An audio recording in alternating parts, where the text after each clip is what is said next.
ਸਤਨਾਮ। ਧੰਨ ਵਾਹਿਗੁਰੂ ਸਾਹਿਬ ਜੀ। ਗੁਣ ਦਾਤਾ ਹਰ ਰਾਏ ਹੈ, ਹਮ ਅਵਗਣਿਆਰੇ। ਪਾਪੀ ਪਾਥਰ ਡੂਬਦੇ, ਗੁਰਮਤਿ ਹਰਿ ਤਾਰੇ। ਤੂੰ ਗੁਣ ਦਾਤਾ ਨਿਰਮਲਾ, ਹਮ ਅਵਗਣਿਆਰੇ। ਹਰਿ ਸ਼ਰਨਾਗਤ ਰਾਖ ਲਿਹੋ, ਮੂੜ ਮੁਗਧ ਨਿਸਤਾਰੇ। ਸਗਲ ਦੁਆਰ ਕੋ ਛਾਡ ਕੈ, ਗਹਿਓ ਤੁਹਾਰੋ ਦੁਆਰ। ਬਾਹੇ ਗਹੇ ਕੀ ਲਾਜ ਅਸ, ਗੋਬਿੰਦ ਦਾਸ ਤੁਹਾਰ। ਸੱਜਣ ਸੱਚਾ ਪਾਤਸ਼ਾਹ, ਸਿਰ ਸਾਹਾਂਦੈ ਸਾਹੋ। ਜਿਸ ਪਾਸ ਬਹਿਠਿਆ ਸੋਹੀਐ, ਸਭਨਾ ਦਾ ਵਿਸਾਹੋ। ਸੱਜਣ ਸੱਚਾ ਪਾਤਸ਼ਾਹ, ਸਿਰ ਸਾਹਾਂਦੈ ਸਾਹੋ। ਜਿਸ ਪਾਸ ਬਹਿਠਿਆ ਸੋਹੀਐ, ਸਭਨਾ ਦਾ ਵਿਸਾਹੋ। ਸਤਨਾਮ। ਸ੍ਰੀ ਵਾਹਿਗੁਰੂ ਸਾਹਿਬ ਜੀ। ਸੋਰਠ ਮਹੱਲਾ ਤੀਜਾ। ਘਰ ਪਹਿਲਾ ਤੇ ਤੁਕੀ, ਇਕ ਓੰਕਾਰ। ਸਤਿਗੁਰ ਪ੍ਰਸਾਦ, ਭਗਤਾਂ ਦੀ ਸਦਾ ਤੂੰ ਰੱਖਦਾ ਹਰ ਜੀਓ। ਧੁਰ ਤੂੰ ਰੱਖਦਾ ਆਇਆ, ਪ੍ਰਹਿਲਾਦ ਜਨ ਤੁਧ ਰਾਖ ਲਏ ਹਰ ਜੀਓ। ਹਰਨਾਖਸ਼ ਮਾਰ ਪਚਾਇਆ, ਗੁਰਮੁਖਾਂ ਨੂੰ ਪ੍ਰਤੀਤ ਹੈ ਹਰ ਜੀਓ। ਮਨ ਮੁਖ ਭਰਮ ਭੁਲਾਇਆ, ਭਗਤਾਂ ਦੀ ਸਦਾ ਤੂੰ ਰੱਖਦਾ ਹਰ ਜੀਓ। ਧੁਰ ਤੂੰ ਰੱਖਦਾ ਆਇਆ, ਪ੍ਰਹਿਲਾਦ ਜਨ ਤੁਧ ਰਾਖ ਲਏ ਹਰ ਜੀਓ। ਹਰਨਾਖਸ਼ ਮਾਰ ਪਚਾਇਆ, ਗੁਰਮੁਖਾਂ ਨੂੰ ਪ੍ਰਤੀਤ ਹੈ ਹਰ ਜੀਓ। ਮਨ ਮੁਖ ਭਰਮ ਭੁਲਾਇਆ, ਹਰ ਜੀ ਇਹ ਤੇਰੀ ਵਡਿਆਈ। ਭਗਤਾਂ ਕੀ ਪੈਜ ਰੱਖ ਤੂੰ ਸੁਆਮੀ, ਭਗਤ ਤੇਰੀ ਸਰਣਾਈ।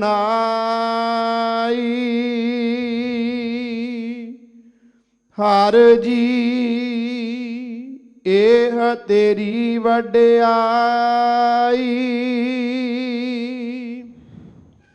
ਭਗਤਾਂ ਕੀ ਪੈਜ ਰੱਖ ਤੂੰ ਸੁਆਮੀ,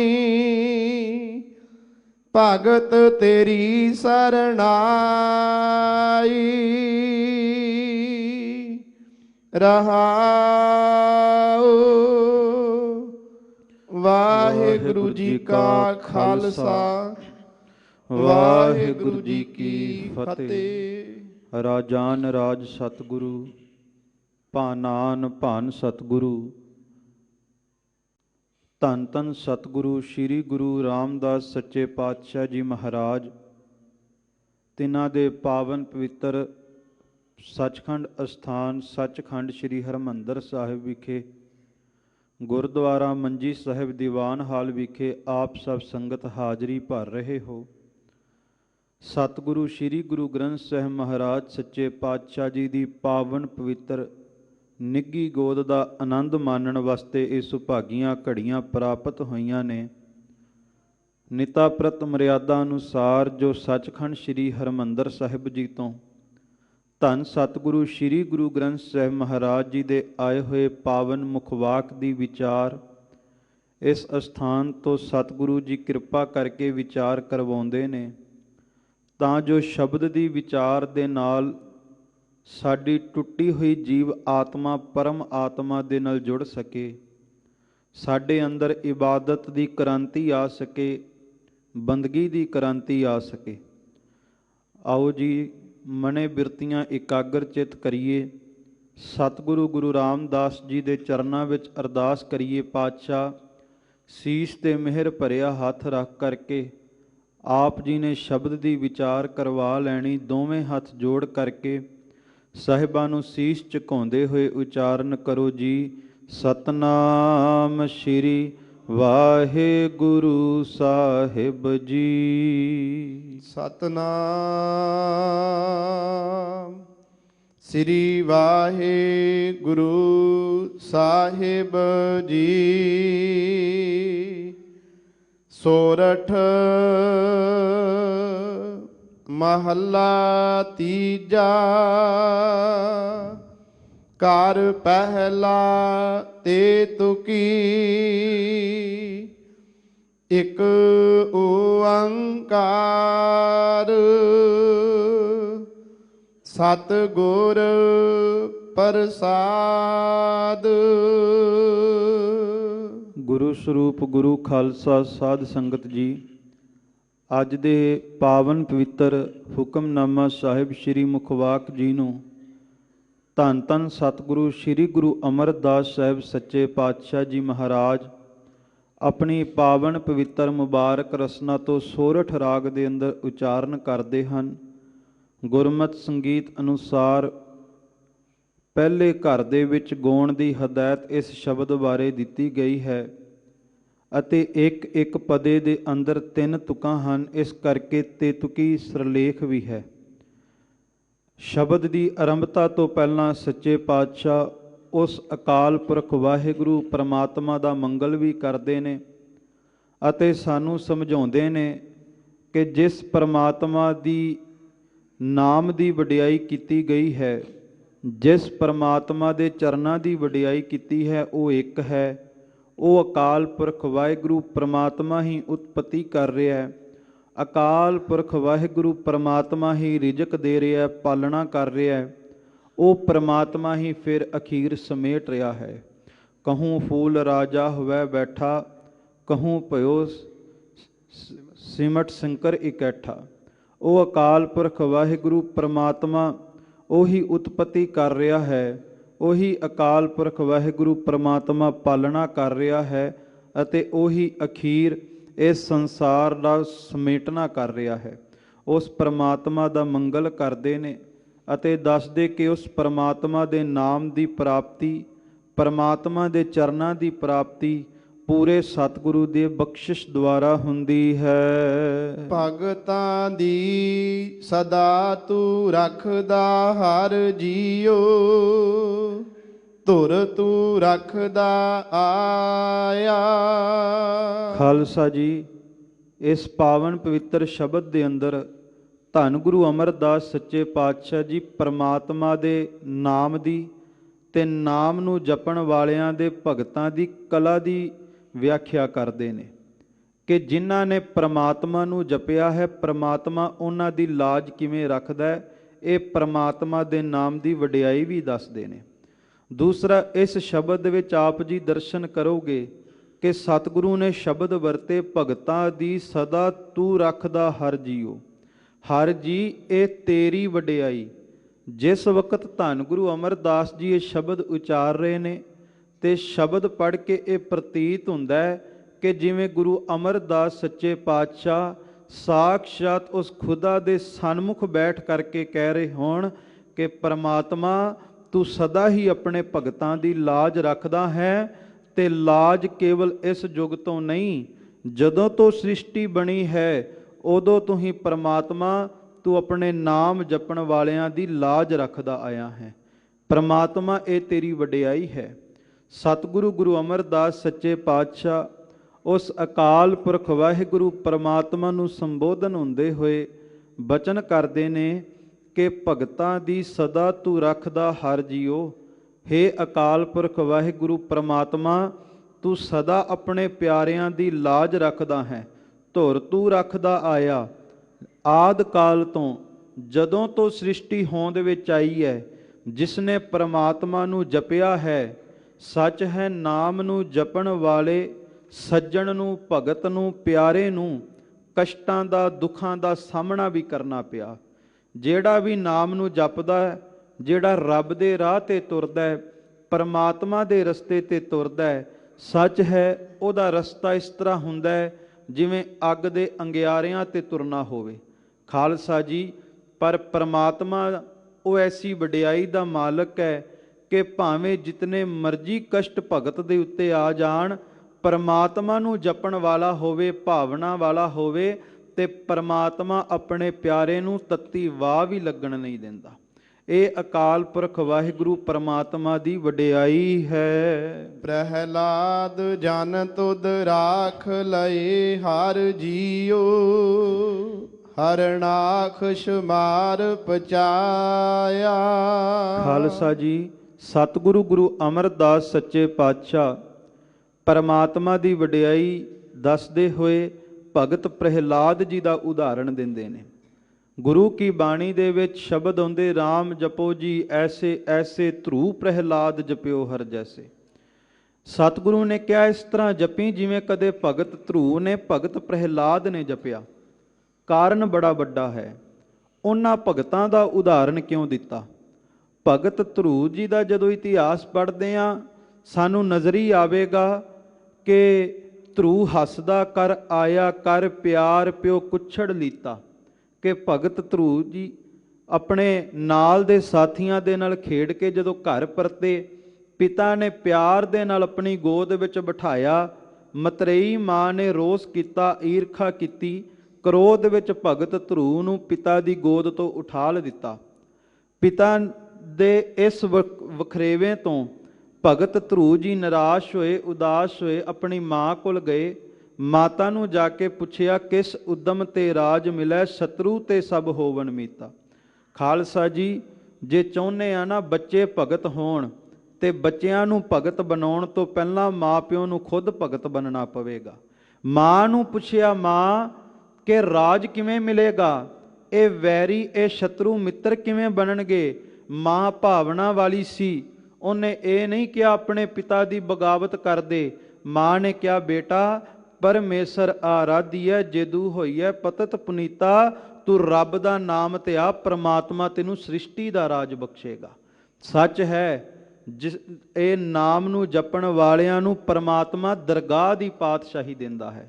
ਖਾਲਸਾ ਜੀ, ਭਗਤ ਧਰੂ ਜੀ ਜਪਣ ਵਾਸਤੇ ਮਹਿਲਾਂ ਨੂੰ ਤਿਆਗ ਕੇ ਚੱਲੇ।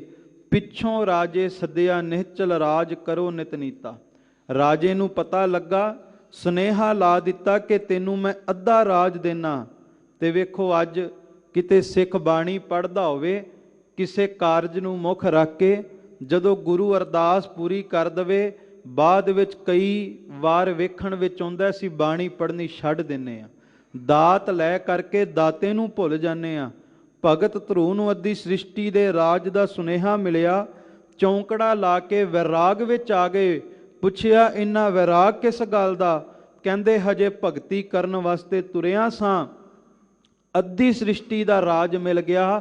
ਜੇ ਕਿਤੇ ਮੈਂ ਪ੍ਰਮਾਤਮਾ ਦੀ ਭਗਤੀ ਕਰੀ ਜਾਵਾਂ ਤੇ ਪ੍ਰਮਾਤਮਾ ਆਪਣੇ ਚਰਨਾਂ ਦੀ ਮੌਜ ਵੀ ਜ਼ਰੂਰ ਦੇਵੇਗਾ।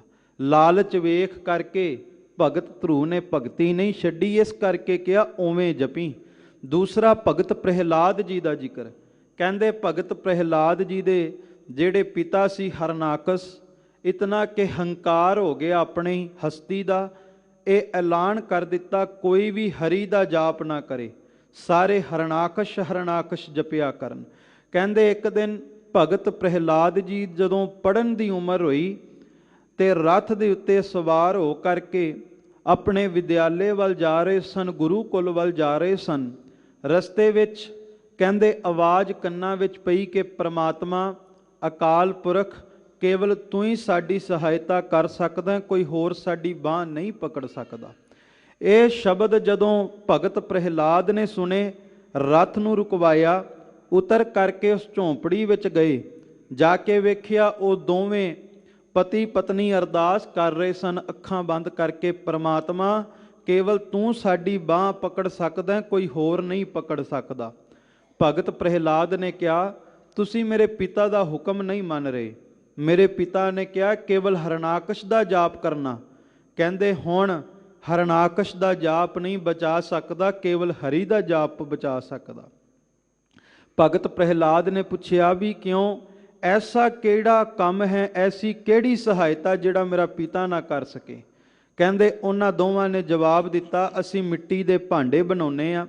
ਆਵੇ ਦੇ ਵਿੱਚ ਮਿੱਟੀ ਦੇ ਭਾਂਡੇ ਬਣਾ ਕਰਕੇ ਬੰਦ ਕੀਤਾ, ਪਰ ਵੇਖੋ ਆਵਾਜ਼ ਆ ਰਹੀ ਹੈ ਬਿੱਲੀ ਦੇ ਬਲੂੰਗੜਿਆਂ ਦੀ, ਤੇ ਹੁਣ ਕਿਤੇ ਅੱਗ ਦੇ ਸੇਕ ਦੇ ਕਾਰਨ ਉਹ ਮਰ ਨਾ ਜਾਣ, ਇਸ ਕਰਕੇ ਅਸੀਂ ਪ੍ਰਮਾਤਮਾ ਦੇ ਚਰਨਾਂ ਵਿੱਚ ਅਰਦਾਸ ਕਰ ਰਹੇ ਹਾਂ। ਭਗਤ ਪ੍ਰਹਿਲਾਦ ਨੇ ਕਿਹਾ ਕਿ ਪ੍ਰਮਾਤਮਾ ਅੱਗੇ ਅਰਦਾਸ ਕਰੋਗੇ ਤੇ ਪ੍ਰਮਾਤਮਾ ਅੱਗੇ ਕੀਤੀ ਅਰਦਾਸ ਬਿੱਲੀ ਦੇ ਬੱਚਿਆਂ ਨੂੰ ਅੱਗ ਤੋਂ ਬਚਾ ਲਵੇਗੀ। ਤੇ ਖਾਲਸਾ ਜੀ ਉਹ ਦੋਵੇਂ ਭਾਵਨਾ ਵਾਲੇ ਸਨ, ਕਹਿੰਦੇ ਜੇ ਪ੍ਰਮਾਤਮਾ ਕਿਰਪਾ ਕਰੇ ਉਹ ਬਿਨਾਂ ਸਵਾਸਾਂ ਤੋਂ ਵੀ ਜਿਉਂਦਿਆਂ ਰੱਖ ਸਕਦਾ, ਅੱਗ ਦੀ ਕਿਹੜੀ ਗੱਲ ਹੈ। ਪਰਮਾਤਮਾ ਅੱਗੇ ਭਾਵਨਾ ਨਾਲ ਅਰਦਾਸ ਕੀਤੀ ਜਾਵੇ, ਤੱਤੀ ਵਾਹ ਵੀ ਲੱਗਣ ਨਹੀਂ ਦਿੰਦਾ। ਕਹਿੰਦੇ ਭਗਤ ਪ੍ਰਹਿਲਾਦ ਨੇ ਕਿਹਾ ਜਦੋਂ ਆਵਾ ਦੁਬਾਰਾ ਖੋਲੋ ਮੈਨੂੰ ਜ਼ਰੂਰ ਦੱਸ ਦਿਓ। ਖਾਲਸਾ ਜੀ ਕੁਝ ਦਿਨਾਂ ਬਾਅਦ ਜਦੋਂ ਆਵਾ ਖੋਲਿਆ, ਵੇਖਿਆ ਕਿ ਜਿਹੜੀ ਅੱਗ ਮਿੱਟੀ ਦੇ ਭਾਂਡਿਆਂ ਨੂੰ ਸੇਕ ਦਿੰਦੀ ਹੈ, ਭਾਂਡੇ ਪੱਕੇ ਹੋ ਜਾਂਦੇ, ਪਰ ਉਹ ਬਿੱਲੀ ਦੇ ਜਿਹੜੇ ਬੱਚੇ ਸਨ ਉਹਨਾਂ ਨੂੰ ਅੱਗ ਕੁਝ ਵੀ ਕਰ ਨਾ ਸਕੀ, ਅੱਗ ਵਾਲ ਵੀ ਵਿੰਗਾ ਨਾ ਕਰ ਸਕੀ। ਇੱਥੋਂ ਐਸੀ ਜਾਗ ਲੱਗੀ ਭਗਤੀ ਕਰਨ ਦੀ, ਭਗਤ ਪ੍ਰਹਿਲਾਦ ਨੇ ਪਰਮਾਤਮਾ ਦੇ ਨਾਮ ਨੂੰ ਜਪਣਾ ਸ਼ੁਰੂ ਕਰ ਦਿੱਤਾ, ਰਾਮ ਨਾਮ ਦਾ ਜਪ ਕੀਤਾ। ਪਰ ਮੈਂ ਬੇਨਤੀ ਕਰਾਂ, ਭਗਤ ਪ੍ਰਹਿਲਾਦ ਨੇ ਉਸ ਰਾਮ ਨਾਮ ਦਾ ਜਪ ਕੀਤਾ ਹੈ ਜਿਸ ਰਾਮ ਨੇ ਦਸ਼ਰਥ ਦੇ ਪੁੱਤਰ ਸ਼੍ਰੀ ਰਾਮਚੰਦਰ ਨੂੰ ਦੁਨੀਆ ਤੇ ਭੇਜਿਆ ਸੀ। ਤੈਤੋਂ ਹੀ ਬਲਰਾਮ ਲੈ ਨਲ ਬਾਣਾ ਦੈਸ ਰਕਾਇਆ, ਤੈਤੋਂ ਹੀ ਬਲ ਕ੍ਰਿਸ਼ਨ ਲੈ ਕੰਸਕੇਸੀ ਪਕੜ ਗਿਰਾਇਆ। ਇਹ ਉਸ ਰਾਮ ਦੀ ਗੱਲ ਹੈ ਜਿਹੜਾ ਕਣ ਕਣ ਵਿੱਚ ਰਮਿਆ ਹੈ। ਖਾਲਸਾ ਜੀ ਪਰਮਾਤਮਾ ਦੇ ਨਾਮ ਨੂੰ ਜਪਿਆ, ਪਰ ਹਰਨਾਕਸ਼ ਨੂੰ ਇਹ ਗੱਲ ਪਚੀ ਨਾ। ਤੇ ਜੋ ਧੰਨ ਗੁਰੂ ਅਮਰਦਾਸ ਜੀ ਨੇ ਕਿਹਾ ਨਾ ਕਿ ਉਹ ਆਪਣੇ ਭਗਤਾਂ ਦੀ ਲਾਜ ਰੱਖਦਾ ਹੈ, ਸੱਚਮੁੱਚ ਪ੍ਰਮਾਤਮਾ ਨੇ ਨਾਮ ਦੀ ਕਲਾ ਵਰਤਾਈ। ਕਹਿੰਦੇ ਭਗਤ ਪ੍ਰਹਿਲਾਦ ਦੇ ਹਿਰਦੇ 'ਚ ਭਰੋਸਾ ਸੀ ਨਾਮ ਪ੍ਰਤੀ। ਹਰਨਾਕਸ਼ ਨੇ ਸਜ਼ਾ ਸੁਣਾਈ ਕਦੇ ਪਹਾੜ ਤੋਂ ਗੇਰਨ ਦੀ, ਪਰ ਕਹਿੰਦੇ ਪ੍ਰਮਾਤਮਾ ਦੇ ਨਾਮ ਦੀ ਕਲਾ ਐਸੀ ਵਰਤੀ ਕਿ ਪਹਾੜ ਤੋਂ ਜਦੋਂ ਗੇਰਿਆ ਗਿਆ, ਭਗਤ ਪ੍ਰਹਿਲਾਦ ਦਾ ਭਾਰ ਰੂੰ ਵਰਗਾ ਹੋ ਗਿਆ, ਬਿਲਕੁਲ ਰੂੰ ਦੀ ਤਰ੍ਹਾਂ ਜ਼ਮੀਨ ਤੇ ਆ ਕਰਕੇ ਖੜੇ ਹੋ ਗਏ ਤੇ ਪ੍ਰਮਾਤਮਾ ਦੇ ਨਾਮ ਨੇ ਕੁਝ ਵਿਗੜਨ ਨਾ ਦਿੱਤਾ। ਉਸ ਤੋਂ ਬਾਅਦ ਜੇ ਅੱਗ ਵਿੱਚ ਵੀ ਬਿਠਾਇਆ ਤਾਂ ਉੱਥੇ ਵੀ ਖਾਲਸਾ ਜੀ ਪਰਮਾਤਮਾ ਦੇ ਨਾਮ ਦੀ ਕਲਾ ਵਰਤੀ। ਅੱਗ ਨੇ ਆਪਣਾ ਸੁਭਾਅ ਬਦਲਿਆ ਤੇ ਪ੍ਰਮਾਤਮਾ ਦੇ ਪਿਆਰੇ ਭਗਤ ਪ੍ਰਹਿਲਾਦ ਨੂੰ ਤੱਤੀ ਵਾਹ ਵੀ ਨਾ ਲੱਗੀ। ਤਾਤੀ ਵਾਹ ਨਾ ਲੱਗ ਗਈ, ਪਾਰ ਬ੍ਰਹਮ ਸਰਣਾਈ, ਚੌਗਿਰਦ ਹਮਾਰੇ ਰਾਮ ਕਰ ਦੁੱਖ ਲੱਗੈ ਨਾ ਪਾਈ। ਇਸ ਕਰਕੇ ਰੋਜ਼ਾਨਾ ਹੀ ਸੋਦਰਤ ਦੇ ਵਿੱਚ ਪੜ੍ਹਦੇ ਹਾਂ, ਹਰ ਜੁਗ ਜੁਗ ਭਗਤ ਉਪਾਇਆ, ਪੈਜ ਰੱਖਦਾ ਆਇਆ ਰਾਮ ਰਾਜੇ, ਹਰਨਾਕਸ ਦੁਸ਼ਟ ਹਰ ਮਾਰਿਆ, ਪ੍ਰਹਿਲਾਦ ਤਰਾਇਆ। ਵੇਖੋ ਪ੍ਰਮਾਤਮਾ ਨੇ ਆਪਣੇ ਭਗਤ ਦੀ ਲਾਜ ਰੱਖੀ ਤੇ ਥੰਬ ਦੇ ਵਿੱਚੋਂ ਪ੍ਰਗਟ ਹੋ ਕਰਕੇ ਨਰਸਿੰਘ ਦਾ ਅਵਤਾਰ ਧਾਰਨ ਕਰਕੇ ਪਰਮਾਤਮਾ ਨੇ ਉਸ ਹੰਕਾਰੀ ਦਾ ਉਸ ਦੁਸ਼ਟ ਦਾ ਨਾਸ਼ ਕਰ ਦਿੱਤਾ ਤੇ ਭਗਤ ਪ੍ਰਹਿਲਾਦ ਦੀ ਜੈ ਜੈਕਾਰ ਸਦੀਆਂ ਤੱਕ ਕਰਵਾ ਦਿੱਤੀ। ਸੋ ਇਸ ਕਰਕੇ ਗੁਰੂ ਅਮਰਦਾਸ ਜੀ ਕਹਿੰਦੇ ਨੇ, ਪ੍ਰਮਾਤਮਾ ਤੂੰ ਸਦਾ ਆਪਣੇ ਪਿਆਰਿਆਂ ਦੀ ਲਾਜ ਰੱਖਦਾ ਹੈ। ਜਿਸ ਤਰ੍ਹਾਂ ਤੂੰ ਭਗਤ ਪ੍ਰਹਿਲਾਦ ਦੀ ਲਾਜ ਰੱਖੀ ਹੈ, ਸੱਚ ਹੈ ਜੇ ਅੱਜ ਵੀ ਤੈਨੂੰ ਕੋਈ ਜਪ ਲਵੇ ਤੇ ਤੂੰ ਭਗਤ ਪ੍ਰਹਿਲਾਦ ਦੀ ਤਰ੍ਹਾਂ ਅੱਜ ਵੀ ਆਪਣੇ ਭਗਤਾਂ ਦੀ ਲਾਜ ਰੱਖਦਾ ਹੈ। ਖਾਲਸਾ ਜੀ, ਆਪਾਂ ਸੱਚਖੰਡ ਸ੍ਰੀ ਹਰਿਮੰਦਰ ਸਾਹਿਬ ਗੁਰੂ ਰਾਮਦਾਸ ਜੀ ਦੇ ਚਰਨਾਂ ਵਿੱਚ ਅਰਦਾਸ ਕਰਦੇ ਆ ਨਾ, ਹਾਜ਼ਰੀਆਂ ਭਰਦੇ ਆ, ਤੇ ਮੈਂ ਬੇਨਤੀ ਅਕਸਰ ਕਰਦਾ ਕਿ ਵੇਖੋ ਪਿਆਰ ਦੇ ਨਾਲ, ਭਰੋਸੇ ਦੇ ਨਾਲ, ਭਾਵਨਾ ਦੇ ਨਾਲ ਧੰਨ ਸਤਿਗੁਰੂ ਗੁਰੂ ਰਾਮਦਾਸ ਸੱਚੇ ਪਾਤਸ਼ਾਹ ਦੇ ਚਰਨਾਂ ਵਿੱਚ ਅਰਦਾਸ ਕਰਕੇ ਵੇਖਿਓ। ਜੀਵਨ ਵਿੱਚ ਹਰ ਇੱਕ ਦੇ ਐਸਾ ਪਲ ਆਉਂਦਾ ਹੀ ਆਉਂਦਾ ਹੈ ਜਦੋਂ ਦੁਨੀਆ ਦੇ ਸਾਰੇ ਬੂਹੇ ਬੰਦ ਹੋ ਜਾਂਦੇ ਨੇ, ਦੁਨੀਆ ਦੇ ਸਾਰੇ ਰਿਸ਼ਤੇ ਨਾਤੇ ਸਾਥ ਛੱਡ ਦਿੰਦੇ ਨੇ। ਕਈ ਵਾਰ ਜੀਵਨ ਵਿੱਚ ਐਸਾ ਸਮਾਂ ਆਉਂਦਾ ਹੈ ਮੁਸ਼ਕਲ ਦਾ ਕਿ ਸਾਰੇ ਰਿਸ਼ਤੇ ਸਾਥ ਛੱਡ ਜਾਂਦੇ ਨੇ, ਦੁਨੀਆ ਦੇ ਸਾਰੇ ਬੂਹੇ ਬੰਦ ਹੋ ਜਾਂਦੇ ਨੇ। ਤੇ ਉਦੋਂ ਵੀ ਜੇ ਗੁਰੂ ਰਾਮਦਾਸ ਦੇ ਚਰਨਾਂ ਵਿੱਚ ਅਰਦਾਸ ਕਰ ਲਈਏ ਨਾ, ਦੁਨੀਆ ਦੇ ਸਾਰੇ ਰਿਸ਼ਤੇ ਤੇ ਤੇਰਾ ਸਾਥ ਛੱਡ ਸਕਦੇ ਨੇ, ਪਰ ਗੁਰੂ ਰਾਮਦਾਸ ਸੱਚਾ ਪਾਤਸ਼ਾਹ ਤੇਰੀ ਬਾਂਹ ਕਦੇ ਵੀ ਨਹੀਂ ਛੱਡੇਗਾ। ਦੁਨੀਆ ਦੇ ਸਾਰੇ ਬੂਹੇ ਬੰਦ ਹੋ ਸਕਦੇ ਆ, ਪਰ ਧੰਨ ਗੁਰੂ ਰਾਮਦਾਸ ਦੇ ਘਰ ਦਾ ਬੂਹਾ ਆਪਣੇ ਸਿੱਖ ਵਾਸਤੇ ਕਦੇ ਵੀ ਬੰਦ ਨਹੀਂ ਹੁੰਦਾ। ਇਹ ਹੈ ਕਿ ਪ੍ਰਮਾਤਮਾ ਅੱਜ ਵੀ ਆਪਣੇ ਪਿਆਰਿਆਂ ਦੀ ਲਾਜ ਰੱਖਦਾ ਹੈ। ਗੁਰਮੁਖਾਂ ਨੂੰ ਪ੍ਰਤੀਤ ਹੈ ਹਰ ਜੀਓ, ਮਨ ਮੁਖ ਭਰਮ ਭੁਲਾਇਆ। ਸਤਿਗੁਰੂ ਗੁਰੂ ਅਮਰਦਾਸ ਜੀ ਕਹਿੰਦੇ ਲਾਜ ਉਹਨਾਂ ਦੀ ਰੱਖੀ ਜਾਂਦੀ ਹੈ। ਗੁਰਮੁਖਾਂ ਨੂੰ ਪ੍ਰਤੀਤ ਹੈ ਹਰ ਜੀਓ, ਜਿਹੜੇ ਗੁਰੂ ਵੱਲ ਮੁਖ ਕਰਦੇ ਨੇ, ਗੁਰਮੁਖ ਬਣ ਜਾਂਦੇ ਨੇ, ਗੁਰੂ ਦੇ ਦੱਸੇ ਰਾਹ ਤੇ ਤੁਰਦੇ ਨੇ, ਤੇ ਗੁਰੂ ਦੇ ਦੱਸੇ ਰਾਹ ਤੇ ਤੁਰ ਕਰਕੇ ਆਪਣੇ ਹਿਰਦੇ ਵਿੱਚ ਪ੍ਰਮਾਤਮਾ ਦਾ ਪਿਆਰ ਜਗਾਉਂਦੇ ਨੇ। ਦੁਨੀਆ ਦਾ ਪਿਆਰ ਨਹੀਂ, ਸੰਸਾਰ ਦਾ ਪਿਆਰ ਨਹੀਂ, ਬਲਕਿ ਪ੍ਰਮਾਤਮਾ ਦਾ ਪਿਆਰ ਹਿਰਦੇ ਵਿੱਚ ਜਗਾਉਂਦੇ ਨੇ। ਖਾਲਸਾ ਜੀ, ਪ੍ਰਮਾਤਮਾ ਪ੍ਰਤੀ ਪਿਆਰ ਪਤਾ ਕਿਸ ਤਰ੍ਹਾਂ ਦਾ ਹੋਣਾ ਚਾਹੀਦਾ? ਸਤਿਗੁਰੂ ਗੁਰੂ ਤੇਗ ਬਹਾਦਰ ਜੀ ਕਹਿੰਦੇ, ਜਿਵੇਂ ਮਛਲੀ ਦਾ ਪਾਣੀ ਦੇ ਨਾਲ ਪਿਆਰ ਹੈ, ਪਰ ਮਾਫ ਕਰਨਾ ਬਹੁਤਾ ਲੋਕਾਂ ਦਾ ਪ੍ਰਮਾਤਮਾ ਨਾਲ ਪਿਆਰ ਹੁੰਦਾ ਹੈ ਇੱਕ ਪੰਛੀ ਦੀ ਤਰ੍ਹਾਂ। ਜਿਵੇਂ ਪੰਛੀ, ਰੁੱਖ ਹਰਾ ਭਰਾ ਹੋਵੇ ਤੇ ਪੰਛੀ ਉਸ ਰੁੱਖ ਤੇ ਜਾ ਕੇ ਆਲਣਾ ਬਣਾਉਂਦੇ ਨੇ, ਉਸ ਰੁੱਖ ਤੇ ਜਾ ਕੇ ਆਪਣਾ ਘਰ ਬਣਾਉਂਦੇ ਨੇ। ਪਰ ਜੇ ਕਿਤੇ ਰੁੱਖ ਸੁੱਕ ਜਾਵੇ ਤੇ ਖਾਲਸਾ ਜੀ ਉਹ ਪੰਛੀ ਉਡਾਰੀ ਲਾ ਕਰਕੇ ਕਿਸੇ ਹੋਰ ਦਰਖਤ ਤੇ ਜਾ ਕੇ ਆਲਣਾ ਬਣਾ ਲੈਂਦੇ ਨੇ। ਪਰ ਜੇ ਕਿਸੇ ਟੋਭੇ ਸਰੋਵਰ ਦੇ ਵਿੱਚ ਮਛਲੀ ਹੋਵੇ, ਉੱਥੇ ਪਾਣੀ ਦੇ ਵਿੱਚ ਰਹਿ ਕੇ ਆਨੰਦ ਮਾਣਦੀ ਹੋਵੇ, ਪਾਣੀ ਸੁੱਕ ਜਾਵੇ, ਮਛਲੀ ਕਿਸੇ ਹੋਰ ਪਾਸੇ ਤਲਾਸ਼ ਵਿੱਚ ਨਹੀਂ ਜਾਂਦੀ, ਬਲਕਿ ਉੱਥੇ ਹੀ ਪਾਣੀ ਦੀ ਯਾਦ ਵਿੱਚ ਤੜਪ ਤੜਪ ਕੇ ਮਰ ਜਾਂਦੀ ਹੈ, ਆਪਣਾ ਘਰ ਨਹੀਂ ਬਦਲਦੀ। ਕਹਿੰਦੇ ਇਸ ਤਰ੍ਹਾਂ ਤੂੰ ਵੀ ਗੁਰੂ ਨੂੰ ਜੇ ਪਿਆਰ ਕਰਨਾ, ਪੰਛੀ ਵਰਗਾ ਪਿਆਰ ਨਾ ਕਰੀ ਵੀ ਸੁੱਖ ਮਿਲ ਗਿਆ ਤੇ ਗੁਰੂ ਘਰ ਜੇ ਇੱਕ ਵੀ ਜੀਵਨ ਵਿੱਚ ਦੁੱਖ ਆ ਗਿਆ ਤੇ ਗੁਰੂ ਦਾ ਬੂਹਾ ਛੱਡ ਦਿੱਤਾ। ਪਿਆਰ ਕਰਨਾ ਮਛਲੀ ਵਰਗਾ ਕਰੀ ਕਿ ਤੇਰੇ ਦਿਨ ਦੀ ਸ਼ੁਰੂਆਤ ਹੋਵੇ ਤੇ ਬਾਣੀ ਤੋਂ ਹੋਵੇ, ਤੇ ਜਿੱਦਣ ਨਿਤਨੇਮ ਦੀ ਬਾਣੀ ਜੀਵਨ ਵਿੱਚ ਨਾ ਹੋਵੇ ਤੇ ਤੇਰਾ ਹਿਰਦਾ ਵੀ ਮਛਲੀ ਦੀ ਤਰ੍ਹਾਂ ਤੜਪੇ ਤੇ ਕਵੇ ਇੱਕ ਘੜੀ ਨਾ ਮਿਲਤੇ ਤਾਂ ਕਲਯੁਗ ਹੋਤਾ, ਹੁਣ ਕਦ ਮਿਲੀਐ ਪ੍ਰੇਤੁਦ ਭਗਵੰਤਾ। ਸਤਿਗੁਰੂ ਗੁਰੂ ਅਮਰਦਾਸ ਜੀ ਕਹਿੰਦੇ, ਜਿਹੜੇ ਗੁਰਮੁਖ ਨੇ, ਗੁਰੂ ਦੇ ਦੱਸੇ ਰਾਹ ਤੇ ਤੁਰਦੇ ਨੇ, ਉਹਨਾਂ ਦੇ ਹਿਰਦੇ ਵਿੱਚ ਪ੍ਰਮਾਤਮਾ ਪ੍ਰਤੀ ਪ੍ਰਤੀਤ ਉਪਜਦੀ ਹੈ। ਤੇ ਜਿਹੜੇ ਪ੍ਰਮਾਤਮਾ ਨੂੰ ਪਿਆਰ ਕਰਦੇ ਨੇ, ਪ੍ਰਮਾਤਮਾ ਉਹਨਾਂ ਦੀ ਲਾਜ ਰੱਖਦਾ ਹੈ। ਪਰ ਜਿਹੜੇ ਮਨਮੁਖ ਹੋ ਜਾਂਦੇ ਨੇ, ਉਹ ਸਦਾ ਹੀ ਜੀਵਨ ਵਿੱਚ ਭਰਮ ਜਾਂਦੇ ਨੇ, ਭਟਕ ਜਾਂਦੇ ਨੇ, ਮਨਮੁਖਾਂ ਦੀ ਕੋਈ ਬਾਂਹ ਨਹੀਂ ਪਕੜਦਾ। ਹਰ ਜੀ ਇਹ ਤੇਰੀ ਵਡਿਆਈ।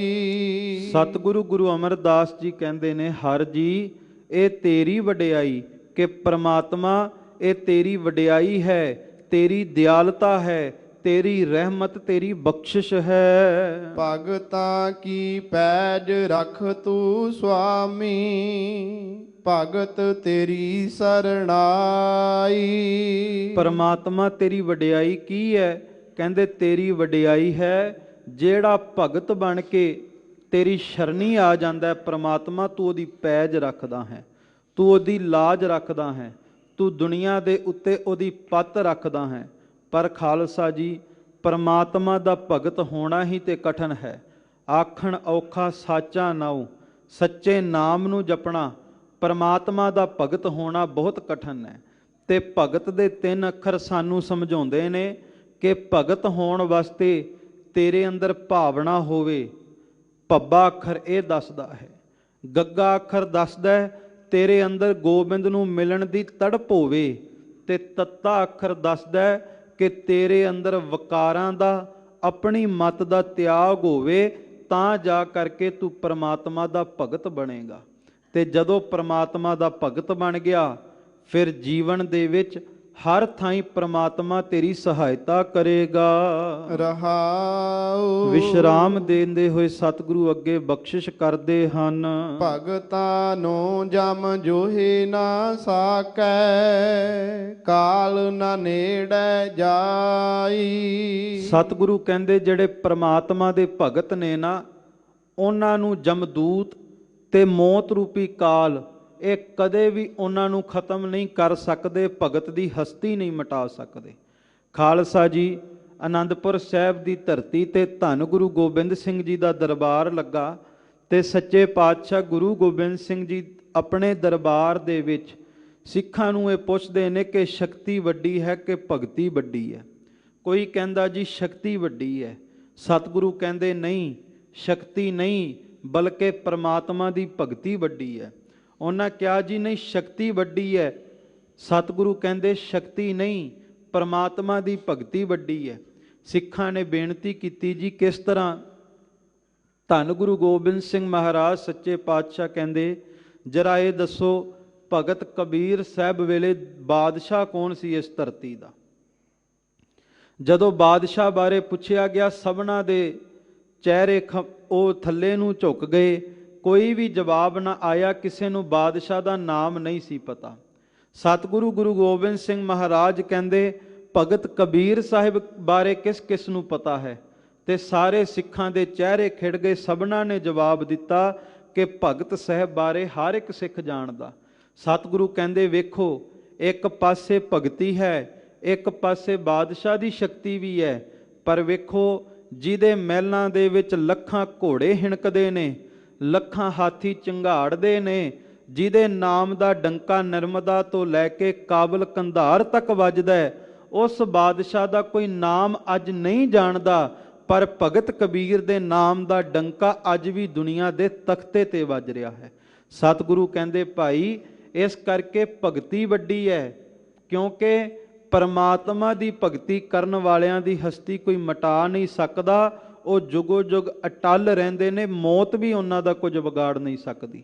ਖਾਲਸਾ ਜੀ, ਦਿੱਲੀ ਦੀ ਧਰਤੀ ਤੇ ਭਾਈ ਮਤੀ ਦਾਸ ਜੀ, ਭਾਈ ਸਤੀ ਦਾਸ ਜੀ, ਭਾਈ ਦਿਆਲ ਦਾਸ ਜੀ, ਉਹਨਾਂ ਨੂੰ ਮਕਾਉਣ ਦੇ ਯਤਨ ਕੀਤੇ, ਪਰ ਜਿਸ ਬਾਦਸ਼ਾਹ ਔਰੰਗੇ ਨੇ ਉਹਨਾਂ ਨੂੰ ਮਕਾਉਣਾ ਚਾਹਿਆ, ਆਪ ਸਾਰੇ ਜਾਣਦੇ ਹੋ, ਨਾ ਉਸ ਬਾਦਸ਼ਾਹ ਨੂੰ ਅੱਜ ਕੋਈ ਪੁੱਛਦਾ, ਨਾ ਔਰੰਗੇ ਦਾ ਕੋਈ ਨਾਮ ਲੈਂਦਾ। ਪਰ ਉਸੇ ਤਖਤ ਦੇ ਸਾਹਮਣੇ ਗੁਰੂ ਕੇ 3 ਸਿੱਖ, ਉਹਨਾਂ ਦੇ ਸ਼ਹੀਦੀ ਅਸਥਾਨ ਤੇ ਲੱਖਾਂ ਹੀ ਸੰਗਤਾਂ ਜਾ ਕੇ ਝੁਕਦੀਆਂ ਨੇ।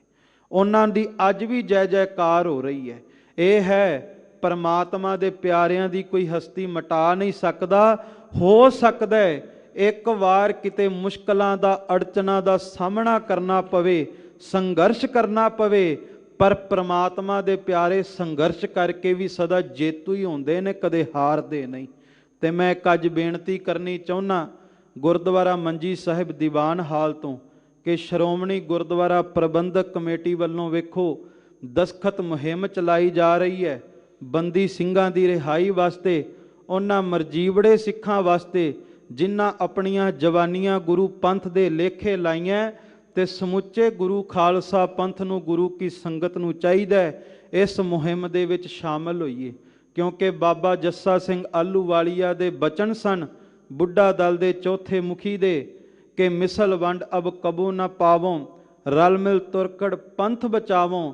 ਜਦੋਂ ਪੰਥ ਤੇ ਗੱਲ ਬਣ ਜਾਵੇ, ਫਿਰ ਆਪਸੀ ਧੜਿਆਂ ਤੋਂ, ਆਪਸੀ ਵੰਡੀਆਂ ਤੋਂ ਉਤਾਂਹ ਉੱਠ ਕਰਕੇ ਇੱਕ ਪੰਥ ਦੇ ਨਿਸ਼ਾਨ ਦੀ ਤਾਬਿਆ ਤੇ ਚੱਲਣਾ ਸ਼ੁਰੂ ਕਰ ਦੇਣਾ ਚਾਹੀਦਾ ਹੈ।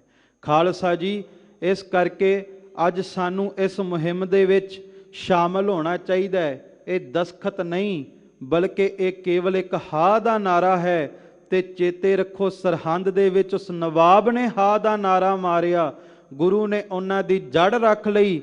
ਅੱਜ ਜਿਹੜਾ ਵੀ ਗੁਰੂ ਕਾ ਸਿੱਖ ਬੰਦੀ ਸਿੰਘਾਂ ਵਾਸਤੇ ਹਾ ਦਾ ਨਾਰਾ ਮਾਰੇਗਾ, ਕਲਗੀਆਂ ਵਾਲਾ ਉਹ ਸਿੱਖ ਦੀ ਜੜ ਦੁਨੀਆ ਤੇ ਜ਼ਰੂਰ ਰੱਖੇਗਾ।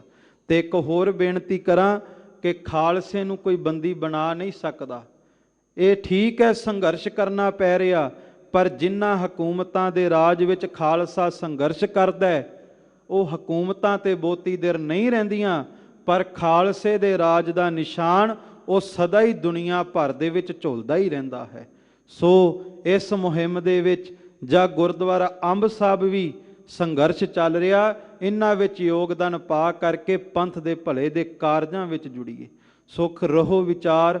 ਸਤਿਗੁਰੂ ਗੁਰੂ ਅਮਰਦਾਸ ਜੀ ਕਹਿੰਦੇ, ਜਿਹੜੇ ਪ੍ਰਮਾਤਮਾ ਦੇ ਪਿਆਰੇ ਨੇ ਨਾ, ਉਹਨਾਂ ਦਾ ਮੌਤ ਵੀ ਕੁਝ ਵਿਗਾੜ ਨਹੀਂ ਸਕਦੀ। ਕੇਵਲ RAM ਨਾਮ ਮਨ ਵਸਿਆ, ਨਾਮੇ ਹੀ ਮੁਕਤ ਪਾਈ। ਉਹਦਾ ਕਾਰਨ ਧੰਨ ਗੁਰੂ ਅਮਰਦਾਸ ਜੀ ਕਹਿੰਦੇ ਨੇ, ਪਰਮਾਤਮਾ ਦੇ ਪਿਆਰਿਆਂ ਦਾ ਮੌਤ ਇਸ ਕਰਕੇ ਕੁਝ ਨਹੀਂ ਵਿਗਾੜਦੀ ਕਿਉਂਕਿ ਉਹਨਾਂ ਦੇ ਮਨ ਵਿੱਚ ਕੇਵਲ ਪਰਮਾਤਮਾ ਦਾ ਨਾਮ ਵਸਿਆ ਹੁੰਦਾ ਹੈ। ਤੇ ਪਰਮਾਤਮਾ ਦਾ ਨਾਮ ਜਿਹਦੇ ਹਿਰਦੇ ਵਿੱਚ ਵਸ ਜਾਵੇ, ਉਹ ਦੁਨੀਆ ਦੇ ਬੰਧਨਾਂ ਤੋਂ ਮੁਕਤ ਹੋ ਜਾਂਦਾ ਹੈ। ਰਿੱਧ ਸਿੱਧ ਸਭ ਭਗਤਾਂ ਚਰਣੀ ਲਾਗੀ, ਗੁਰ ਕੈ ਸਹਿਜ ਸੁਭਾਈ। ਅਤੇ ਜਿਤਨੀਆਂ ਵੀ ਰਿੱਧੀਆਂ ਸਿੱਧੀਆਂ ਨਵ ਨਿਧੀ 18 ਸਿੱਧੀ ਪਾਛੈ ਲੱਗੀਆਂ ਫਿਰੈ, ਜੋ ਹਰ ਹਿਰਦੈ ਸਦਾ ਵਸਾਏ। ਇਹ ਰਿੱਧੀਆਂ ਸਿੱਧੀਆਂ ਸਦਾ ਭਗਤਾਂ ਦੇ ਚਰਨਾਂ ਦੀ ਧੂੜੀ ਨੂੰ ਲੋਚਦੀਆਂ। ਆਪ ਸਭ ਗੁਰੂ ਰਾਮਦਾਸ ਜੀ ਦੇ ਅਸਥਾਨ ਤੇ ਹਾਜ਼ਰੀ ਭਰ ਰਹੇ ਹੋ, ਇੱਥੇ ਭਾਵਨਾ ਨਾਲ ਵੇਖਿਆ ਕਰੋ। ਇਹ ਸੰਗਤਾਂ ਦੇ ਚਰਨ ਧੂੜੀ ਦੇ ਵਿੱਚ ਵੀ ਲੱਖਾਂ ਹੀ ਰਿੱਧੀਆਂ ਸਿੱਧੀਆਂ ਭਟਕ ਰਹੀਆਂ। ਇੱਥੇ ਲੱਖਾਂ ਰਿੱਧੀਆਂ ਸਿੱਧੀਆਂ ਗੁਰੂ ਰਾਮਦਾਸ ਦੇ ਚਰਨ ਪਰਸ ਰਹੀਆਂ। ਖਾਲਸਾ ਜੀ ਸ਼੍ਰੀ ਹਰਮੰਦਰ ਦਰਸ਼ਨ ਕਿਤਾਬ ਦੇ ਅੰਦਰ ਡਾਕਟਰ ਸਰੂਪ ਸਿੰਘ ਲਿਖਦੇ ਨੇ ਕਿ 1980 ਦੇ ਨਜ਼ਦੀਕ ਅੰਮ੍ਰਿਤ ਵੇਲੇ ਇੱਕ ਦਿਨ ਹਰਮੰਦਰ ਸਾਹਿਬ ਦਰਸ਼ਨ ਕਰਨ ਦਾ ਸੁਭਾਗ ਮਿਲਿਆ। ਕੀਰਤਨ ਹੋ ਰਿਹਾ ਸੀ, ਨਵ ਨਿਧੀ 18 ਸਿੱਧੀ ਪਾਛੈ ਲੱਗੀਆਂ ਫਿਰੈ, ਜੋ ਹਰ ਹਿਰਦੈ ਸਦਾ ਵਸਾਏ। ਮਨ ਵਿੱਚ ਆਇਆ ਕਿ ਇਹ ਸੱਚਮੁੱਚ ਇਸ ਤਰ੍ਹਾਂ ਹੋ ਸਕਦਾ ਹੈ, ਜਿਹੜਾ ਪ੍ਰਮਾਤਮਾ ਦੇ ਨਾਮ ਨੂੰ ਮਨ ਵਿੱਚ ਵਸਾਵੇ ਤੇ ਉਹਦੇ ਮਗਰ ਮਗਰ ਰਿੱਧੀਆਂ ਸਿੱਧੀਆਂ ਦੌੜਨ ਲੱਗ ਜਾਣ। ਜਿਨ੍ਹਾਂ ਰਿੱਧੀਆਂ ਸਿੱਧੀਆਂ ਮਗਰ ਦੇਵੀ ਦੇਵਤੇ ਤੇ ਵੱਡੇ ਵੱਡੇ ਸਿੱਧ ਮੁਨੀਸ਼ਰ ਤਪੀਸ਼ਰ ਦੌੜਦੇ ਰਹੇ। ਕਹਿੰਦੇ ਇਤਨੇ ਨੂੰ ਡਾਕਟਰ ਸਾਹਿਬ ਦੀ ਨਿਗਾਹ ਇੱਕ ਬਜ਼ੁਰਗ ਵੱਲ ਪਈ। ਉਸ ਬਜ਼ੁਰਗ ਨੇ ਪਾਟਾ ਹੋਇਆ ਕੁੜਤਾ ਪਾਇਆ। ਉਸ ਕੁੜਤੇ ਦੇ ਉੱਤੇ ਕੁੱਲ 11 ਟਾਕੀਆਂ ਲੱਗੀਆਂ ਹੋਈਆਂ ਸੀ। ਇਹਨਾਂ ਦੇ ਮਨ ਵਿੱਚ ਆਇਆ ਉਸ ਬਜ਼ੁਰਗ ਨੂੰ ਵੇਖ ਕੇ ਕਿ ਕਿੰਨਾ ਖੁੱਭ ਕੇ ਕੀਰਤਨ ਸੁਣ ਰਿਹਾ ਹੈ। ਉਹਨਾਂ ਦੇ ਨੇਤਰ ਝੁਕੇ ਹੋਏ ਸਨ। ਜਦੋਂ ਕੀਰਤਨ ਸੁਣ ਰਹੇ ਸਨ, ਨੇਤਰਾਂ ਦੇ ਵਿੱਚੋਂ ਲਗਾਤਾਰ ਜਲ ਵਹਿ ਰਿਹਾ ਸੀ। ਖੁੱਭ ਕੇ ਕੀਰਤਨ ਸੁਣ ਰਹੇ ਸਨ, ਆਲਾ ਦੁਆਲਾ ਵੀ ਭੁੱਲ ਚੁੱਕੇ ਸਨ। ਤੇ ਡਾਕਟਰ ਸਾਹਿਬ ਦੇ ਮਨ ਵਿੱਚ ਆਇਆ ਕਿ ਜਦੋਂ ਕੀਰਤਨ ਸਮਾਪਤ ਹੋਵੇਗਾ ਨਾ, ਮੈਂ ਇਹਨਾਂ ਨੂੰ ਕੁੜਤਾ ਦਵਾ ਦਿਆਂਗਾ। ਇਹਨਾਂ ਦੇ ਕੁੜਤੇ ਤੇ ਟਾਕੀਆਂ ਲੱਗੀਆਂ, ਕੀਰਤਨ ਸੁਣ ਰਹੇ ਨੇ, ਪਰਮਾਤਮਾ ਦੇ ਪਿਆਰੇ ਨੇ, ਤੇ ਟਾਕੀਆਂ ਵਾਲਾ ਕੁੜਤਾ ਚੰਗਾ ਨਹੀਂ ਲੱਗਦਾ। ਡਾਕਟਰ ਸਾਹਿਬ ਕਹਿੰਦੇ ਮੇਰਾ ਧਿਆਨ ਕੀਰਤਨ ਤੋਂ ਖੜ ਗਿਆ, ਉਸ ਬਜ਼ੁਰਗ ਵੱਲ ਟਿਕ ਗਿਆ ਕਿ ਜਦੋਂ ਬਜ਼ੁਰਗ ਉੱਠੇਗਾ ਮੈਂ ਜਾ ਕੇ ਇਹਦੇ ਨਾਲ ਮੁਲਾਕਾਤ ਕਰਾਂਗਾ। ਕਹਿੰਦੇ 5:30 ਹੋ ਗਏ। ਸਤਿਗੁਰੂ ਗੁਰੂ ਗ੍ਰੰਥ ਸਾਹਿਬ ਮਹਾਰਾਜ ਸੱਚੇ ਪਾਤਸ਼ਾਹ ਆ ਗਏ। ਹੁਕਮਨਾਮਾ ਸਾਹਿਬ ਹੋ ਗਿਆ, ਅਰਦਾਸ ਹੋ ਗਈ, ਪਰ ਉਹ ਬਜ਼ੁਰਗ ਨਹੀਂ ਉੱਠੇ। ਉਹ ਕੀਰਤਨ ਵਿੱਚ ਖੁੱਭੇ ਹੋਏ ਸਨ। ਕਹਿੰਦੇ ਬਾਅਦ ਵਿੱਚ ਮੈਂ ਮਨ ਵਿੱਚ ਫੁਰਨਾ ਜਗਾਇਆ ਕਿ ਜੇ ਤਾਂ 6 ਵਜੇ ਤੱਕ ਉੱਠ ਗਏ ਤਾਂ ਠੀਕ ਹੈ, ਨਹੀਂ ਤਾਂ ਫਿਰ ਮੈਂ ਵੀ ਚਾਲਾ ਪਾ ਦਿਆਂਗਾ। ਪਰ ਕਹਿੰਦੇ ਠੀਕ 6 ਵਜੇ ਉਹ ਬਜ਼ੁਰਗ ਖੜੇ ਹੋਏ, ਗੁਰੂ ਰਾਮਦਾਸ ਜੀ ਦੇ ਚਰਨਾਂ ਵਿੱਚ ਅਰਦਾਸ ਕਰਕੇ ਬਾਹਰ ਨੂੰ ਨਿਕਲੇ ਤੇ ਡਾਕਟਰ ਸਾਹਿਬ ਮਗਰੇ ਚਲੇ ਗਏ। ਤੇ ਜਾ ਕਰਕੇ ਕੋਲ ਜਾ ਕੇ ਜਦੋਂ ਫਤਿਹ ਬੁਲਾਉਣ ਲੱਗੇ ਹਰ ਕੀ ਪੌੜੀ ਦੇ ਕੋਲ, ਉਸ ਬਜ਼ੁਰਗ ਨੇ ਘੁੰਮ ਕੇ ਕਿਹਾ, ਆਓ ਦਾਨੀ ਪੁੱਤਰਾ, ਲਿਆ ਛੇਤੀ ਕਰ ਮੈਨੂੰ ਕੁੜਤਾ ਦਵਾ ਦੇ। ਨਾ ਤੂੰ ਕੀਰਤਨ ਸੁਣਿਆ ਤੇ ਨਾ ਮੈਨੂੰ ਕੀਰਤਨ ਸੁਣਨ ਦਿੱਤਾ। ਡਾਕਟਰ ਸਾਹਿਬ ਕਹਿੰਦੇ ਮੈਂ ਖਾਮੋਸ਼ ਹੋ ਗਿਆ। ਮੇਰਾ ਰੋਮ ਰੋਮ ਖਿੜ ਗਿਆ ਕਿ ਇਹਨਾਂ ਨੂੰ ਪਹਿਲਾਂ ਕਿਵੇਂ ਪਤਾ ਲੱਗ ਗਿਆ। ਤੇ ਉਸ ਬਜ਼ੁਰਗ ਨੇ ਕਿਹਾ ਇਹ ਗੁਰੂ ਰਾਮਦਾਸ ਦਾ ਘਰ ਹੈ, ਗੁਰੂ ਰਾਮਦਾਸ ਦੇ ਘਰ ਦੇ ਕੂਕਰਾਂ ਦੇ ਵਿੱਚ ਵੀ ਕਰਾਮਾਤਾਂ ਵਰਤਦੀਆਂ ਨੇ। ਇੱਥੇ ਆ ਕੇ ਕਦੇ ਵੀ ਮਨ ਵਿੱਚ ਨਹੀਂ ਸੋਚਣਾ ਕਿ ਬਾਣੀ ਦੇ ਬਚਨ ਸੱਚ ਵੀ ਹੋਣਗੇ ਕਿ ਨਹੀਂ। ਇੱਥੇ ਜਿਹੜਾ ਵੀ ਗੁਰੂ ਰਾਮਦਾਸ ਦੇ ਘਰ ਵਿੱਚ ਆ ਕੇ ਸੇਵਾ ਕਰਦਾ, ਭਾਂਡੇ ਮਾਂਜਦਾ, ਜੋੜੇ ਘਰ ਦੀ ਸੇਵਾ ਕਰਦਾ, ਖਾਲਸਾ ਜੀ ਜਿਹੜੀ ਦਾਤ ਦੁਨੀਆ ਦੇ ਕਿਸੇ ਤਖਤ ਤੋਂ ਨਹੀਂ ਮਿਲ ਸਕਦੀ, ਚੇਤੇ ਰੱਖਿਓ ਉਹ ਦਾਤ ਗੁਰੂ ਰਾਮਦਾਸ ਦੇ ਚਰਨਾਂ ਦੀ ਧੂੜੀ ਦੇ ਵਿੱਚੋਂ ਮਿਲ ਜਾਵੇਗੀ। ਭਾਈ ਸਾਹਿਬ ਭਾਈ ਨੰਦ ਲਾਲ ਸਾਹਿਬ ਕਹਿੰਦੇ ਨੇ ਕਿ ਹਰਮੰਦਰ ਸਾਹਿਬ ਆਓ ਤੇ ਇੱਥੋਂ ਦੀ ਚਰਨ ਧੂੜੀ ਆਪਣੇ ਮਸਤਕ ਨਾਲ ਲਾਇਓ। ਪੁੱਛਿਆ ਜੀ ਕਿਉਂ? ਕਹਿੰਦੇ ਹਰਮੰਦਰ ਸਾਹਿਬ ਦੇ ਸੰਗਤ ਦੇ ਚਰਨਾਂ ਦੀ ਧੂੜੀ ਦਾ ਮੁਕਾਬਲਾ ਮੌਕੇ ਦੀ ਦੌਲਤ, ਮੌਕੇ ਦਾ ਸੋਨਾ ਵੀ ਨਹੀਂ ਕਰ ਸਕਦਾ। ਕਿਉਂ? ਭਾਈ ਸਾਹਿਬ ਕਹਿੰਦੇ ਕੋਈ ਸੋਨਾ ਤਨ ਨਾਲ ਲਾਵੇ, ਸੋਨਾ ਕਦੇ ਮਾੜੇ ਕਰਮ ਨਹੀਂ ਮੇਟਦਾ। ਸੋਨਾ ਕੋਈ ਤਨ ਨਾਲ ਲਾਵੇ, ਸੋਨਾ ਕਦੇ ਦੁੱਖ ਖਤਮ ਨਹੀਂ ਕਰਦਾ, ਤਕਲੀਫ ਖਤਮ ਨਹੀਂ ਕਰਦਾ। ਪਰ ਭਾਵਨਾ ਨਾਲ ਗੁਰੂ ਰਾਮਦਾਸ ਦੇ ਚਰਨਾਂ ਦੀ ਧੂੜੀ ਮੱਥੇ ਨਾਲ ਲਾਇਓ। ਗੁਰੂ ਰਾਮਦਾਸ ਦੇ ਚਰਨਾਂ ਦੀ ਧੂੜੀ ਮਾੜੇ ਤੋਂ ਮਾੜਾ ਕਰਮ ਵੀ ਮੇਟਦੀ ਹੈ ਤੇ ਵੱਡੇ ਤੋਂ ਵੱਡਾ ਦੁੱਖ ਵੀ ਕੱਟ ਦਿੰਦੀ ਹੈ। ਇਹ ਹੈ ਧੰਨ ਗੁਰੂ ਰਾਮਦਾਸ ਸੱਚੇ ਪਾਤਸ਼ਾਹ ਦੇ ਘਰ ਦੀ ਬਖਸ਼ਿਸ਼ ਕਿ ਜਿਹੜਾ ਵੀ ਆ ਕੇ ਜਪਦਾ ਹੈ ਖਾਲਸਾ ਜੀ, ਨਾਮ ਦੀ ਬਰਕਤ ਹੁੰਦੀ ਹੈ। ਜਿਹੜਾ ਨਾਮ ਨੂੰ ਜਪਦਾ ਹੈ, ਰਿੱਧੀਆਂ ਸਿੱਧੀਆਂ ਉਹਨਾਂ ਦੇ ਚਰਨਾਂ ਦੇ ਵਿੱਚ ਹੁੰਦੀਆਂ ਨੇ। ਮਨ ਮੁਖਾਂ ਨੋ ਪ੍ਰਤੀਤ ਨਾ ਆਵੀ, ਅੰਤਰ ਲੋਭ ਸੁਆਉ। ਪਰ ਜਿਹੜੇ ਮਨਮੁਖ ਨੇ, ਜਿਹੜੇ ਕਲਯੁਗੀ ਬਿਰਤੀ ਵਾਲੇ ਨੇ, ਉਹਨਾਂ ਦੇ ਅੰਦਰ ਇਹ ਭਰੋਸਾ ਨਹੀਂ ਹੁੰਦਾ। ਉਹ ਹਮੇਸ਼ਾ ਸ਼ੰਕਿਆਂ ਵਿੱਚ ਹੀ ਉਲਝੇ ਰਹਿੰਦੇ ਨੇ। ਇਸੇ ਕਰਕੇ ਆਪਾਂ ਰੋਜ਼ ਅਰਦਾਸ ਵਿੱਚ ਮੰਗਦੇ ਹਾਂ, ਸਿੱਖਾਂ ਨੂੰ ਸਿੱਖੀ ਦਾਨ, ਕੇਸ ਦਾਨ, ਰਹਿਤ ਦਾਨ, ਵਿਵੇਕ ਦਾਨ, ਵਿਸਾਹੋ ਦਾਨ, ਭਰੋਸਾ ਦਾਨ, ਕਿ ਸਿੱਖ ਵਾਸਤੇ ਜੇ ਸਿੱਖੀ ਕਮਾਉਣੀ ਜ਼ਰੂਰੀ ਹੈ, ਸਿੱਖੀ ਵੀ ਤਾਂ ਹੀ ਕਮਾਈ ਜਾਵੇਗੀ ਜੇ ਸਿੱਖ ਦੇ ਹਿਰਦੇ ਦੇ ਅੰਦਰ ਭਰੋਸਾ ਵੀ ਹੈ।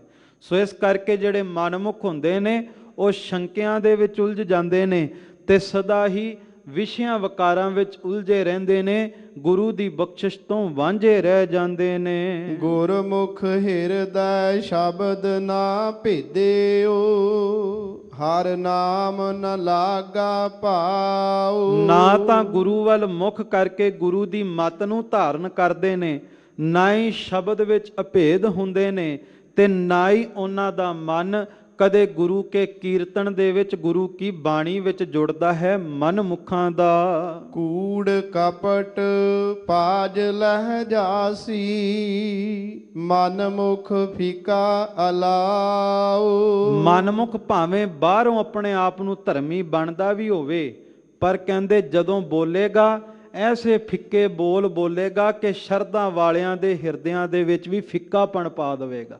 ਅੱਜ ਆਪਾਂ ਵੇਖਦੇ ਆ ਨਾ ਕਿ ਕਈ ਆਪਣੇ ਆਪ ਨੂੰ ਗੁਰੂ ਕੇ ਪ੍ਰਚਾਰਕ ਕਹਿਲਾ ਕੇ ਵੀ ਗੁਰੂ ਘਰ ਦੀਆਂ ਕਰਾਮਾਤਾਂ, ਰਹਿਮਤਾਂ ਤੇ ਸ਼ੰਕਾ ਕਰੀ ਜਾਂਦੇ ਨੇ, ਗੁਰੂ ਘਰ ਦੀਆਂ ਸੰਪਰਦਾਵਾਂ ਤੇ ਸ਼ੰਕਾ ਕਰੀ ਜਾਂਦੇ ਨੇ। ਕਹਿਣਗੇ ਆਪਣੇ ਆਪ ਨੂੰ ਗੁਰੂ ਵਾਲੇ, ਪਰ ਗੁਰੂ ਤੇ ਉਹਨਾਂ ਦਾ ਇੱਕ ਖਿਣ ਵੀ ਭਰੋਸਾ ਨਹੀਂ ਟਿਕਦਾ।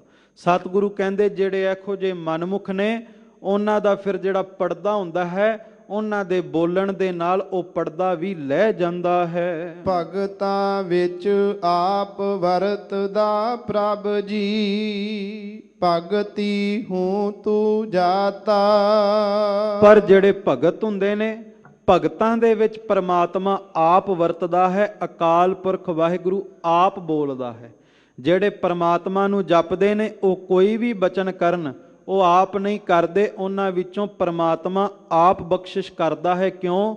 ਕਿਉਂਕਿ ਉਹਨਾਂ ਦੇ ਹਿਰਦੇ ਦੇ ਅੰਦਰ ਭਗਤੀ ਟਿਕੀ ਹੈ। ਖਾਲਸਾ ਜੀ 9 ਪ੍ਰਕਾਰ ਦੀ ਭਗਤੀ ਹੈ।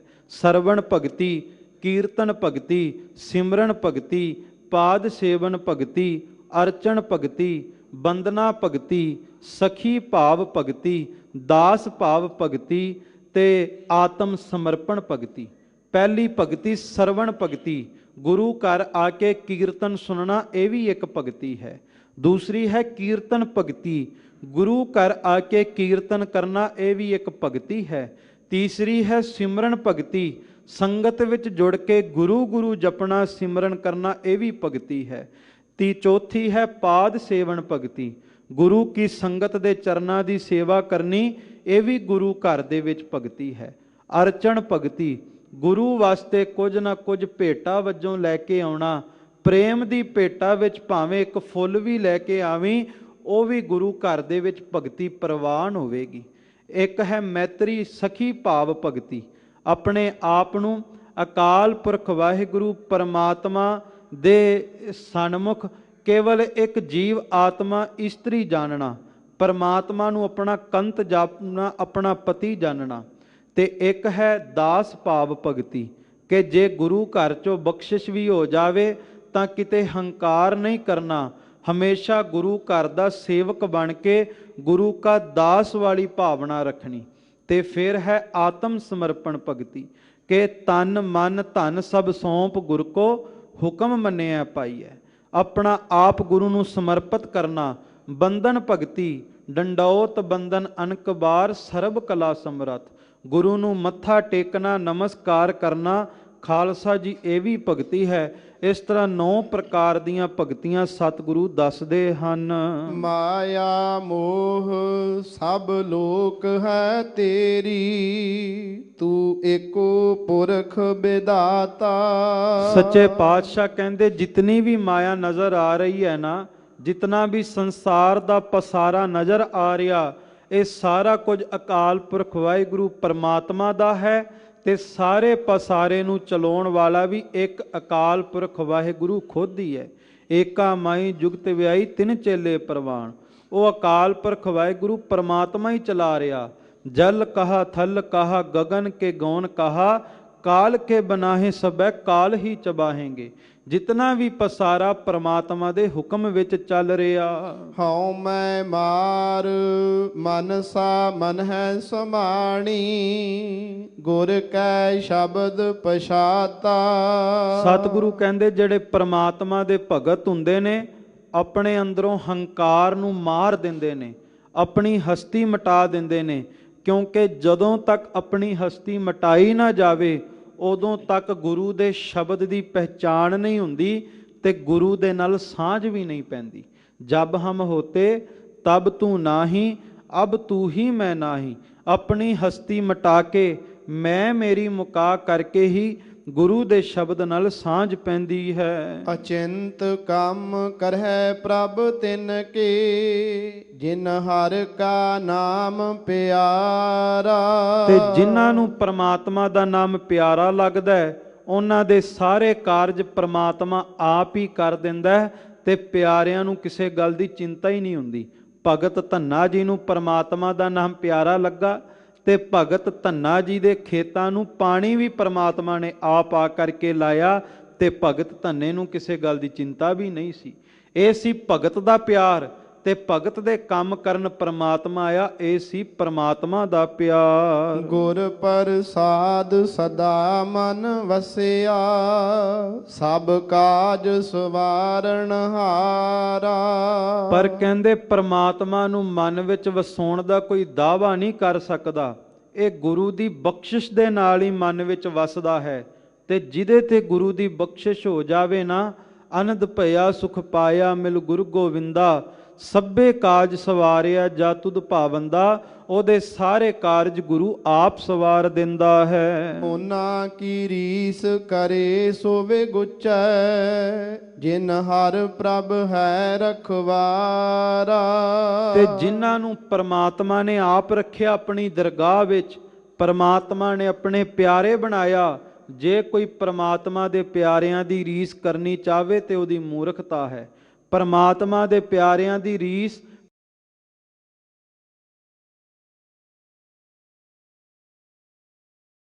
ਫੇਰ ਹੀ ਪਰਮਾਤਮਾ ਦੀ ਬਖਸ਼ਿਸ਼ ਹੋਵੇਗੀ। ਬਿਨ ਸਤਿਗੁਰ ਸੇਵੇ ਕਿਨੈ ਨਾ ਪਾਇਆ, ਮਨ ਮੁਖ ਭੌਂਕ ਮੂਏ ਬਿਲ ਲਾਈ। ਤੇ ਪਰਮਾਤਮਾ ਦੀ ਬਖਸ਼ਿਸ਼ ਬਿਨਾ ਗੁਰੂ ਦੀ ਸੇਵਾ ਤੋਂ ਨਹੀਂ ਹੁੰਦੀ।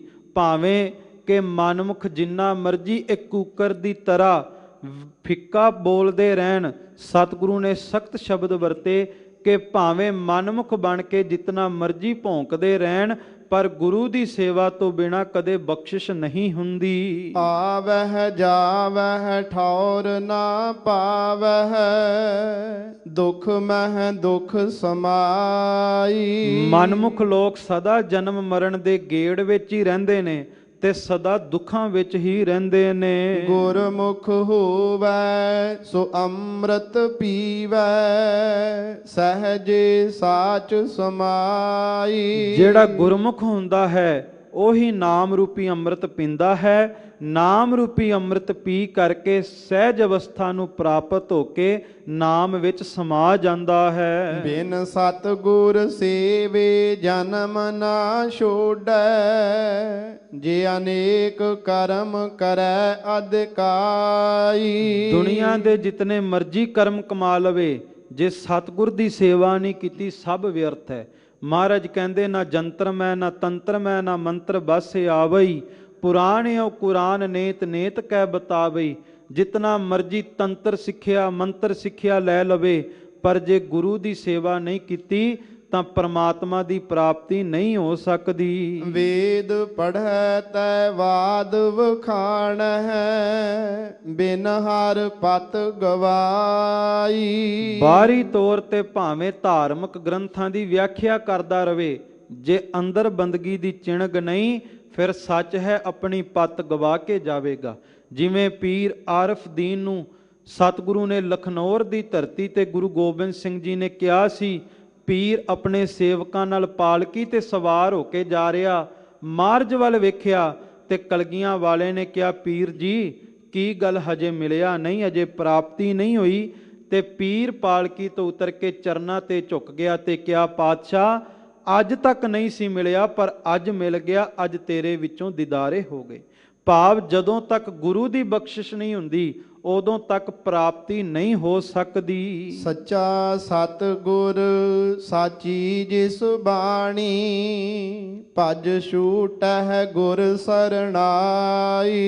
ਸਤਿਗੁਰੂ ਕਹਿੰਦੇ ਇਹ ਸੱਚੇ ਸਤਿਗੁਰੂ ਦੀ ਬਾਣੀ ਸੱਚੀ ਹੈ।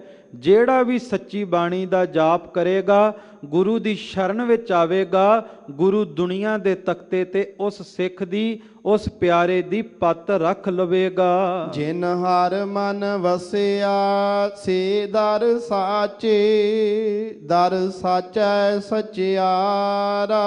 ਤੇ ਜਿਨ੍ਹਾਂ ਦੇ ਹਿਰਦੇ ਵਿੱਚ ਮਨ ਵਿੱਚ ਰੱਬ ਵਸ ਜਾਵੇ ਉਹ ਪਰਮਾਤਮਾ ਦੀ ਦਰਗਾਹ ਵਿੱਚ ਵੀ ਸੱਚੇ ਅਖਵਾਉਂਦੇ ਨੇ। ਉਹਨਾਂ ਦੀ ਸੋਭਾ ਜੁਗ ਜੁਗ ਹੋਈ, ਕੋਈ ਨਾ ਮੇਟਣ ਹਾਰਾ। ਤੇ ਜੁਗਾਂ ਜੁਗਾਂ ਤੱਕ ਪਰਮਾਤਮਾ ਨੂੰ ਜਪਣ ਵਾਲਿਆਂ ਦੀ ਸੋਭਾ ਉਹ ਸਦਾ ਹੀ ਹੁੰਦੀ ਰਹਿੰਦੀ ਹੈ, ਕੋਈ ਵੀ ਉਹਨਾਂ ਦੀ ਸੋਭਾ ਮਿਟਾ ਨਹੀਂ ਸਕਦਾ।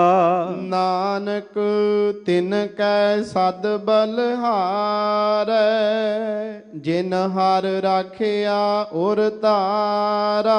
ਸਤਿਗੁਰੂ ਗੁਰੂ ਅਮਰਦਾਸ ਜੀ ਕਹਿੰਦੇ, ਮੈਂ ਉਹਨਾਂ ਭਗਤਾਂ ਤੋਂ ਸਦਾ ਬਲਿਹਾਰੇ ਜਾਣਾ ਜਿਨ੍ਹਾਂ ਹਿਰਦੇ ਦੇ ਅੰਦਰ ਨਾਮ ਸਿੰਚਿਆ ਹੈ, ਨਾਮ ਨੂੰ ਵਸਾਇਆ ਹੈ, ਪੂਰੇ ਗੁਰੂ ਦੀ ਸੇਵਾ ਕੀਤੀ ਹੈ। ਅੱਜ ਦੇ ਪਾਵਨ ਮੁਖਵਾਕ ਵਿੱਚ ਸਤਿਗੁਰੂ ਪਰਮਾਤਮਾ ਦੀ ਵਡਿਆਈ, ਨਾਮ ਨੂੰ ਜਪਣ ਵਾਲਿਆਂ ਤੇ ਹੋ ਰਹੀ ਬਖਸ਼ਿਸ਼ ਬਾਰੇ ਦੱਸਦੇ ਨੇ। ਬਾਣੀ ਅਗਾਧ ਬੋਧ ਹੈ, ਮੁਕੰਮਲ ਅਰਥ ਕੋਈ ਕਰ ਨਹੀਂ ਸਕਦਾ। ਵਿਚਾਰ ਕਰਦਿਆਂ ਨੇਕਾਂ ਭੁੱਲਾਂ ਹੋਈਆਂ ਆਪ ਜੀ ਨੇ ਬਖਸ਼ਣਾ। ਆਪ ਸਭ ਸੰਗਤ ਦਾ, ਸਤਿਗੁਰੂ ਗੁਰੂ ਰਾਮਦਾਸ ਜੀ ਦਾ, ਧੰਨ ਗੁਰੂ ਗ੍ਰੰਥ ਸਾਹਿਬ ਜੀ ਦਾ ਰੋਮ ਰੋਮ ਕਰਕੇ ਧੰਨਵਾਦ। ਸਿੰਘ ਸਾਹਿਬ ਗਿਆਨੀ ਜਗਤਾਰ ਸਿੰਘ ਜੀ, ਮੁੱਖ ਗ੍ਰੰਥੀ ਸੱਚਖੰਡ ਸ੍ਰੀ ਹਰਿਮੰਦਰ ਸਾਹਿਬ ਅਤੇ ਸ਼੍ਰੋਮਣੀ ਗੁਰਦੁਆਰਾ ਪ੍ਰਬੰਧਕ ਕਮੇਟੀ ਦਾ ਧੰਨਵਾਦ। ਅਖੀਰਲੀਆਂ ਪੰਕਤੀਆਂ ਸਰਵਣ ਕਰਕੇ ਫਤਿਹ ਦੀ ਸਾਂਝ ਪਾਈਏ ਜੀ। ਜਿਨ ਹਰ ਮਨ ਵਸਿਆ ਸੇ ਦਰ ਸਾਚੇ, ਦਰ ਸਾਚੈ ਸਚਿਆਰਾ। ਉਹਨਾਂ ਦੀ ਸੋਭਾ ਜੁਗ ਜੁਗ ਹੋਈ, ਕੋਈ ਨਾ ਮੇਟਣ ਹਾਰਾ। ਨਾਨਕ ਤਿਨ ਕੈ ਸਦ ਬਲਿਹਾਰੈ, ਜਿਨ ਹਰ ਰਾਖਿਆ ਉਰ ਧਾਰਾ। ਵਾਹਿਗੁਰੂ ਜੀ ਕਾ ਖਾਲਸਾ, ਵਾਹਿਗੁਰੂ ਜੀ ਕੀ ਫਤਿਹ।